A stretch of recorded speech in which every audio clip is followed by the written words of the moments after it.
stori am grŵp o fechgyn sy'n gwario ei amser nhw yr haf yn chwarae mewn parc. A mae rhywbeth yn digwydd un ohonyn nhw sy'n newid trywydd i phlentyndod nhw.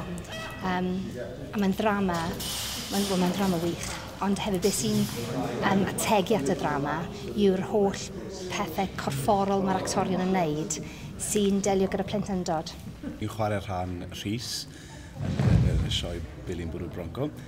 Mae'n gymeriad fe yw'r treithydd yn y sioe. Mae fe'n dweud basically beth sy'n dilyn y sioe a'i go fe o'r digwyddiadau sy'n yw'r asgwrn cefn y sioe mewn ffordd.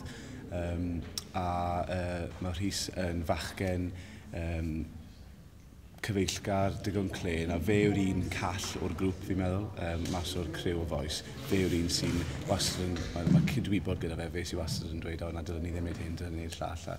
A gyda digwyddiadau'r sioe, mae fe'n edrych nôl ar ei blentyndod a mae'r sioe yn trin a thrafod siwt mae rhywun yn llwyddo i ddygymod gyda digwyddiadau erchyll sy'n digwydd mewn plentyndod, a wedyn yn gorfod sy'n mae hwnna'n effeithio bywyd chi wedyn lawr y lein pan i chi'n 25 yn 30 yn edrych nôl ar beth y gwyddoedd i chi, felly dyna beth yw'r rôl Rhys. Yn gyffredinol mae'r sioe yn gorfforol iawn. Mae'n bwysig i actor, dwi'n meddwl,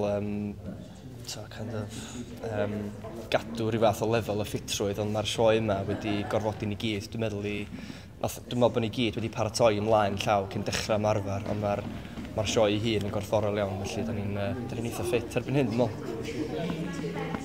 Wel, Bronco yw, yn dechnegol, ti'n sefyll ar y swing ac yn rhoi un trod tu ôl i'r swing, a pan ti'n cael digon o uchder, ti'n flico'r swing dros y bar, felly ti'n tynnu lawr ar dy ddwylo ac yn cicio'r set. O fel ni wedi gweld, mae'r haf yma wedi bod yn ofnadw, a dyn ni yn gobeithio bod ni'n cael tywydd braf ar gyfer hon, herwydd bod e tu allan a mae'r gynulleidfa'n dod i parc yng nghanol i tre nhw i weld cynhyrchiad. A mae'n mynd o gwmpas Cymru gyfan, ond beth sy'n arbennig am hon ac o ran ffordd ni wedi trefnu yw bod gyda ni llefydd theatrau agos, cyfagos. Felly os yw yn glawio, fi'n siŵr bydd e ddim, ond os yw yn glawio, ym mis Awst, mae yna le i ni wneud y ddrama.